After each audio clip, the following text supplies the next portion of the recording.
into playing some Witcher action, and I can continue rambling while I'm doing that.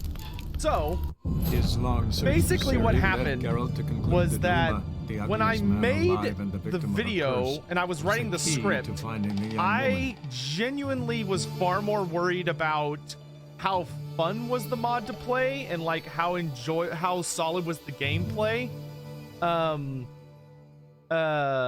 That's what I was mostly focused on, and the lore was kind of more of an afterthought.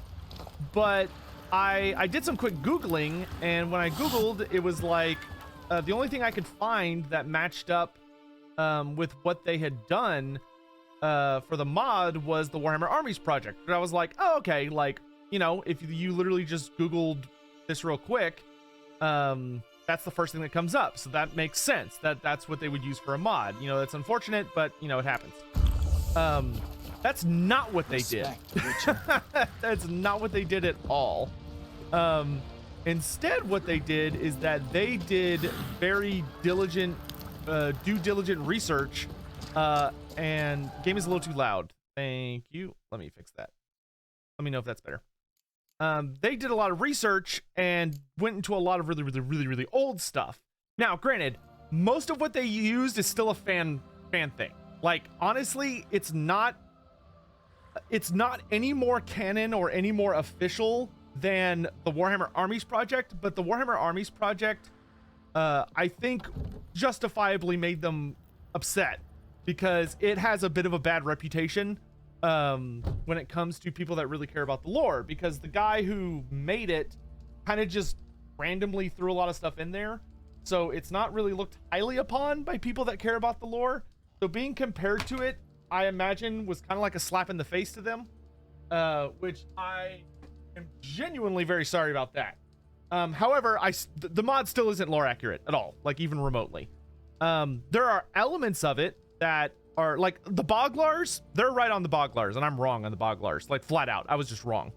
The Boglars make sense to be in there because they are allied. The only note we have about Boglars, like the same article, which I don't own it unfortunately, but the same White Dwarf article that mentions that Boglars exist is also the same White Dwarf article that mentions that there are Boglars that are supposedly allied to the Famir. So if you ever made a Famir faction mod, or if you ever made a Famir faction for Total War Warhammer, having Boglars in the roster is like, yeah, that makes sense. Like they would show up with Famir, or like, and that's really it. Like, I don't know who else that you could really imagine them showing up with. Even though I find Boglars being as part of their roster weird, like in Total War, you add allied races together. You know, you have Famir in the Norska roster because they're essentially allied, so what is she even though they're very different. Sorceress Yennefer, right? Am I still planning on following up the Nature of the Soul video? Yes. So I am following up with that video.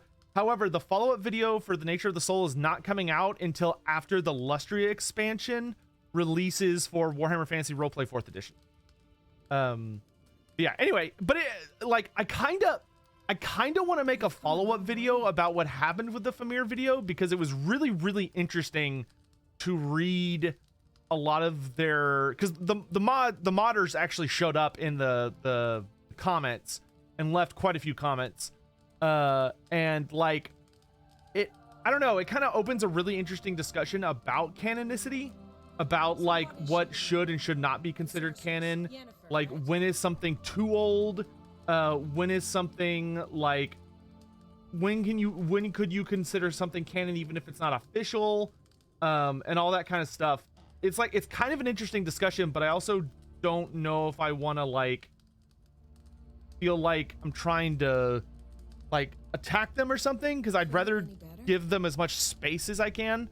Because like clearly they seemed pretty irritated about it, which is fair. That's totally fine. I feel bad because my intent was to say that I really love the mod, even though I don't like what they did with the Famir, but I can totally understand what inspired them, even if I don't agree with it. Anyway. So we're gonna do the side quest real quick, which is that we met this woman beating up a bunch of guys to show, like, in a people were challenging her and she was like, I'm so awesome. And then we beat her, and she was like, holy crap, you're the first man that's ever beaten me, and you should come to my house. And I'm like, okay, so we're now at her house. Greetings. I started to think you'd changed your mind. I'd never miss a chance to spend a pleasant evening with you. I don't know that I'll make for engaging company. In truth, I rarely talk to men. Why? Rarely. Why? Well, I don't like to waste time chatting before fights.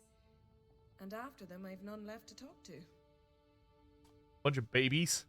And now that I've finally met someone stronger, seems Freya's played a cruel trick on me. What's Freya got to do with it?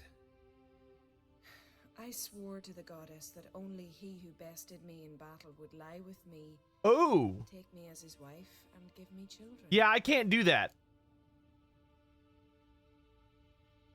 Yeah. My bad. Wrong guy beat you, unfortunately. Yes, I know, witchers aren't husband material, nor can they sire children. But it was you who bested me. Okay. And I'm sure many warriors in Skellige are worthier of your attention than I am. One would be enough. Never thought of searching the other isles? You could be right. I believe it may be time to leave Faroe. Well, good luck, Utah and Dimon. The game was trying really hard to be like, you should sleep with her. You should sleep with her. You should sleep with her. And it's like, I feel like it's a trap. I feel like it's a trap. I don't know why. I just really felt like it was a trap. Normally I'd say, sure, let's go for it. But this feels like a trap. I'm not falling for it. I'm not falling for it.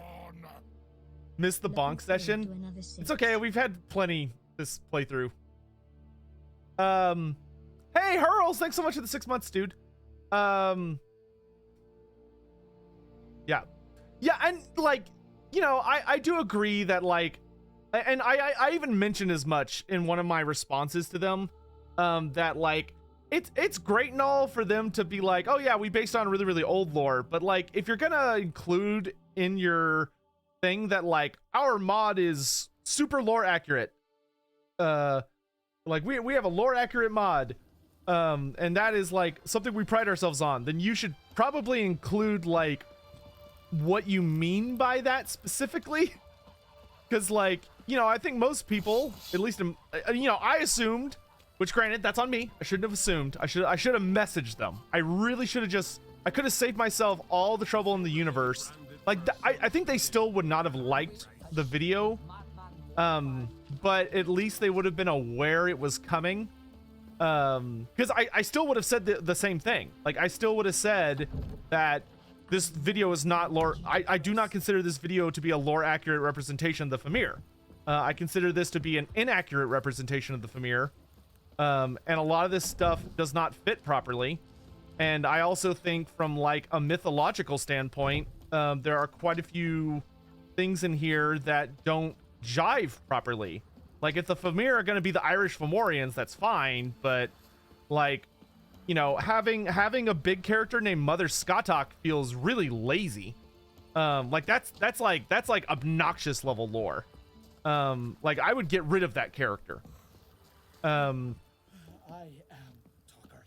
But in any event, I did well, so Mornington Crescent, I actually there was a community, one of the modder, not one of their mods, but a modder sent me a bunch of material and was like, hey, just in case you wanted to see it, here's like a lot of the stuff that like is where they got it from, and I posted it all in the I posted it all in the pinned comment, so hopefully people can check that out. Oh my god, dude, I cannot find merchants on this island, but it was really interesting to me. Like I genuinely found everything to be super interesting. And it was really fun kind of reading some of their some of the older stuff. I definitely know for a fact that they heavily disagree with my interpretation of the lore, which once again, totally fine. They are more than welcome, you know, to have a different definition of the lore than me. That's part of the course.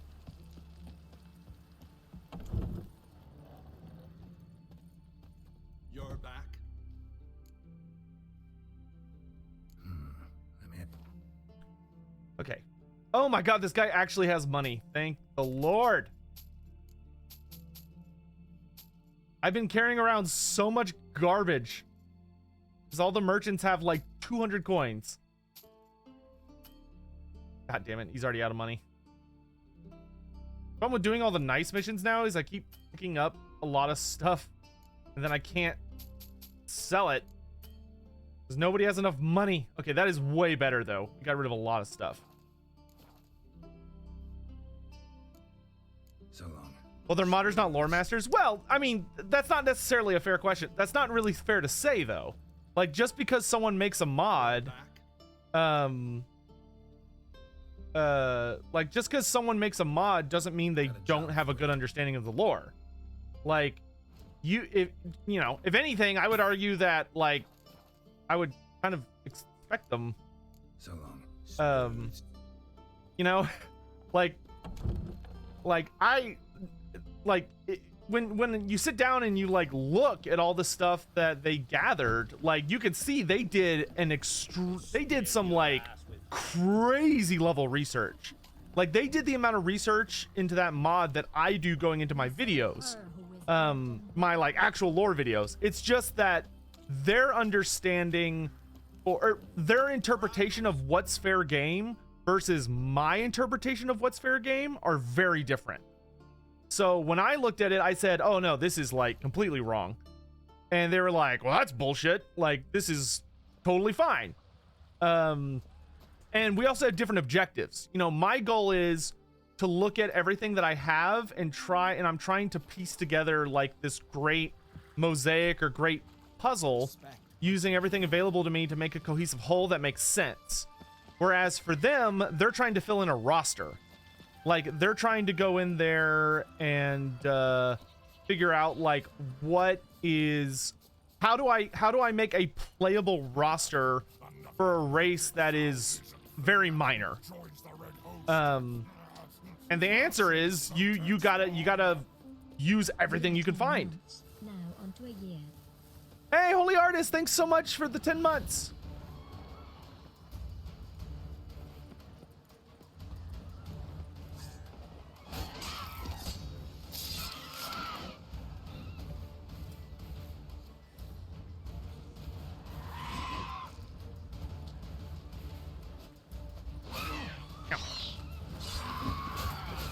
Oh my god, flying enemies are so annoying in this game.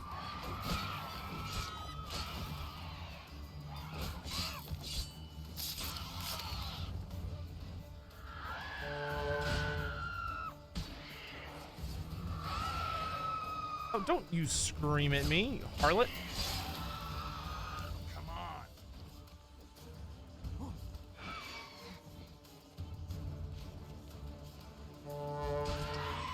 Do Boglars have shamans? No. Boglars do not have shamans. Unless that White Dwarf article that I do not have mentions them, no, they should not have shamans because they are a type of Noblar. And Noblars are not at that level. Oh god. Oh god. Okay. That was weird. Oh geez, what is happening to the music? Ah! But Noblars are not at the level where they would have shamans.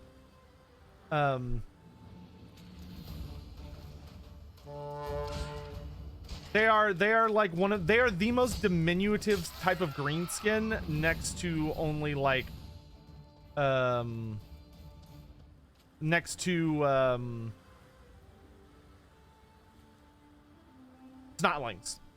I don't know if it's so much as that they're too stupid. I feel like they're not able to I feel like their issue is more that they're so diminutive. They're not able to like gather or channel to themselves the winds of magic. But it's not an impossibility. That's the other thing is that like honestly, I'm not as worried about the Boglar shaman as I was about like just the Boglars being in there in the first place. Like, honestly, could Noblars have a shaman? I don't think so, because I feel like we would have seen it by now. And if Noblars cannot have a shaman, I don't see why Boglars would have a shaman.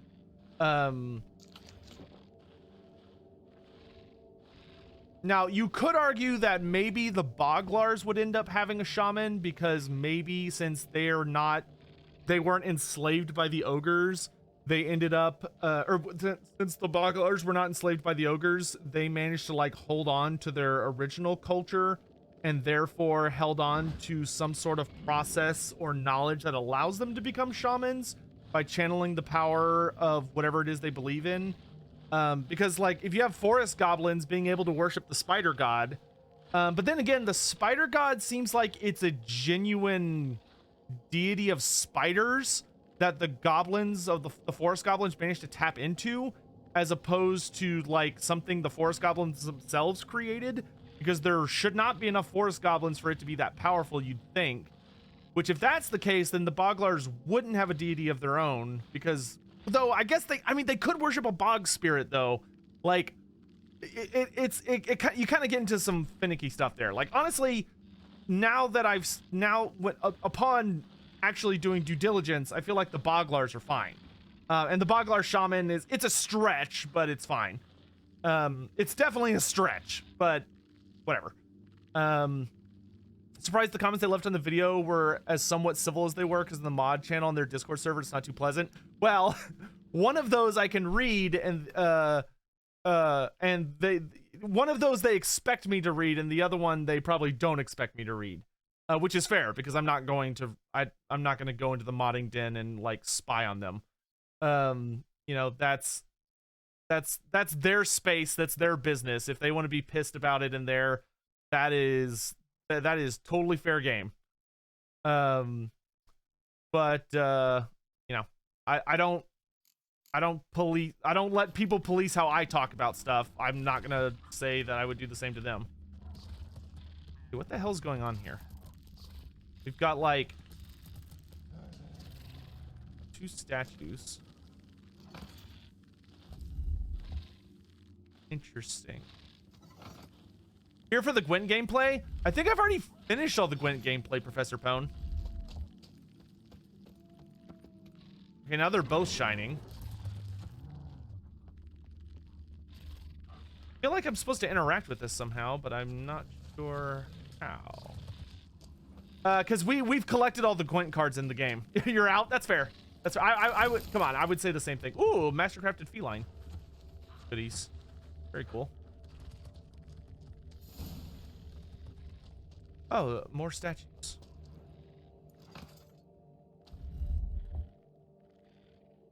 Okay, well now it's glowing. Oh, what's happening? Okay, so we've got like a locked door.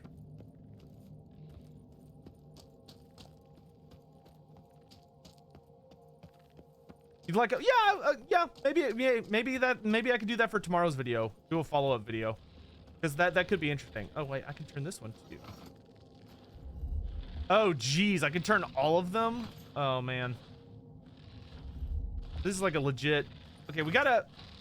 It seems like there is a puzzle happening here. So we need to find something that tells us what we're trying to accomplish.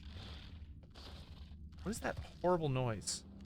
I feel like we're just trying to get all the statues so that they're glowing. If we can get them where they're glowing, we're good. Okay. Can I open it now? No, door is still shut. So I feel like I'm supposed to. What?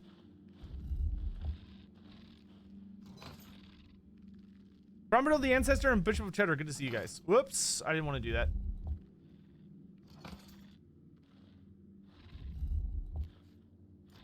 What if the Feaster from Beyond is somehow a Chaos God? Well, technically every god is a chaos god if you want to get like really specific about it. Can I burn it? No. No. No.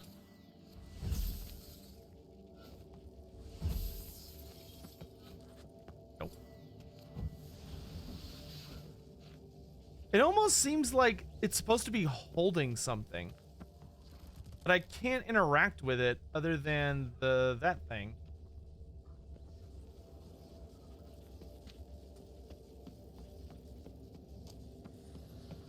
This is really interesting, but also super weird.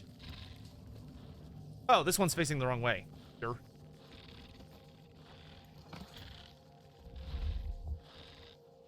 I forgot that I moved it. Okay, now they're all glowing. So now will it open? Maybe it wants a hug? I don't know if I'm gonna give a... Oh, okay, okay, we just had to make them all glow. I don't like that it got quiet.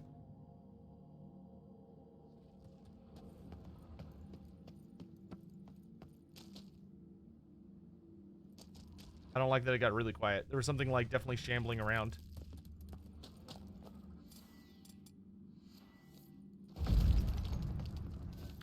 We'll go in there in a second. This wall also cracked? No.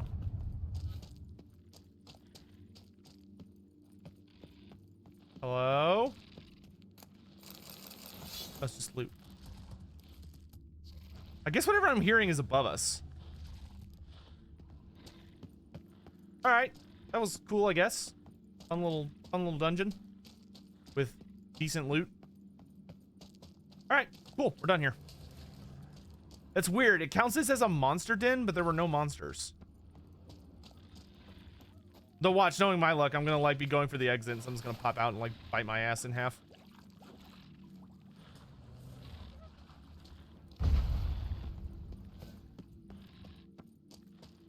Spiders are more scared of you than you are in them. Not in this game. Hangs out. Good to see you. Yeah, I'll tell you what, though. I will definitely not be making that mistake again.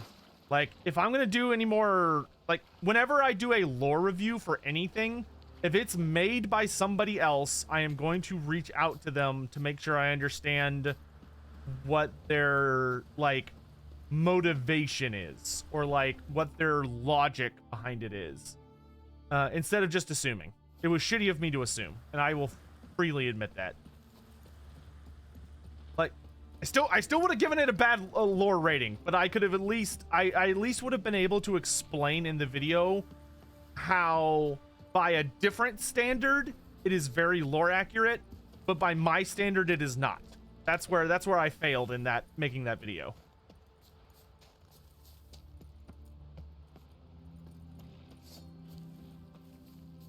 Okay, I've been listening to you freaking Indriga up here shuffling around like big nasty boogs. I'm tired of listening to it.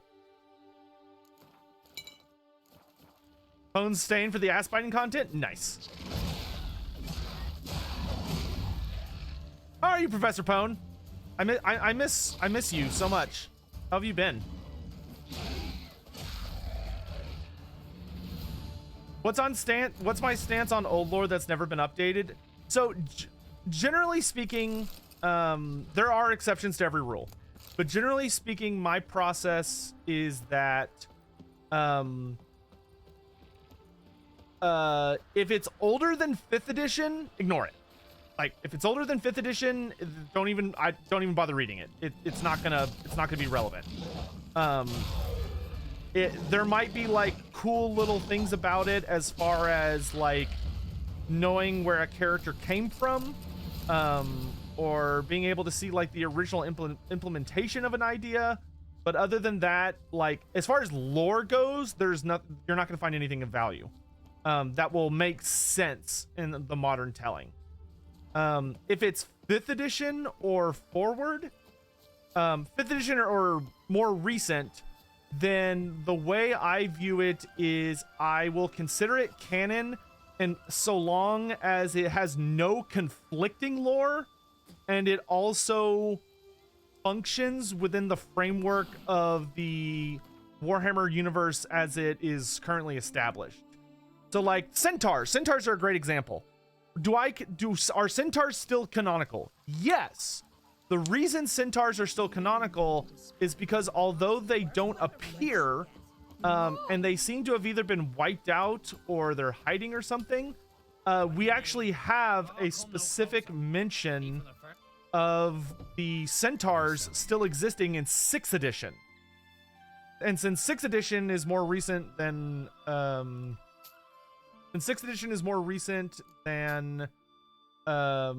edition, I would consider them canon. Okay, I'm not carrying this around anymore. Go Frogs! Go Frogs! I hope they win today, man. I really do. I personally don't give a damn about football, but my family is very, very big Horned Frog fans. So I hope for my family's sake that they win today.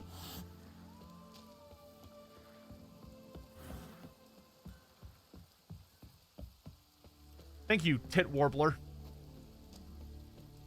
Bronze Emperor, what's up, dude? Welcome to the stream. How you doing? But yeah, I do still consider the centaurs canon, even though I would love to know more about them. They're very mysterious.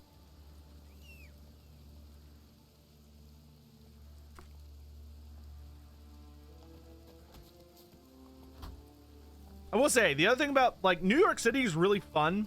I would love to go back with friends. But man, the air quality there, like, it is noticeable. I felt so sick the second day I was there. Like, I just did not feel good.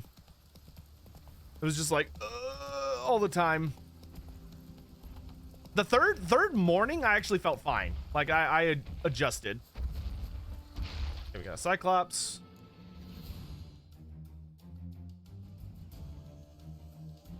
But like, the Manhattan air quality is absolute garbage. I feel so bad for the people that live there, genuinely. No, Centaurs and Centaurs are different. Funny enough. Because generally speaking, the vast majority of Centaurs as a species have claws for feet. They do not have hooves. Centaurs have actual hooves for feet. Though weirdly enough, Goros Warhoof, who is like considered the father of the sire of 1,000 young and is the Centaur special character, he also has hooves, but that seems to be exclusive to him.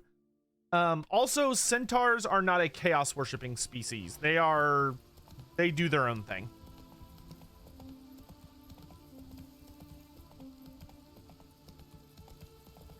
But they also have not been mentioned in a very long time.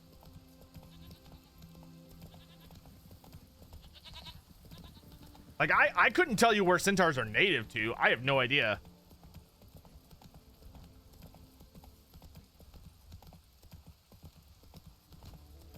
I've seen some wildly conflicting information on the centaurs. And I've even seen some stuff about I've seen some claims that the centaurs were a chaos race and they were like really big, like they were dragon ogre sized. But then I've seen other claims that the centaurs were actually in Nagaroth and that they were originally from Nagaroth. Like they're the original Nagaroth species before the Dark Elves moved there. So they were almost more like the Native Americans.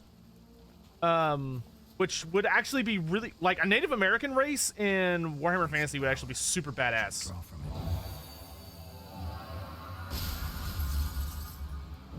Love Places of Power. Thank you very much. Like, I would be down for that shit. Let's go. What if a centaur had sex with a bull? Would they be chaos worshipping bull centaurs? Yes. What if I just took two animals and just mashed them together?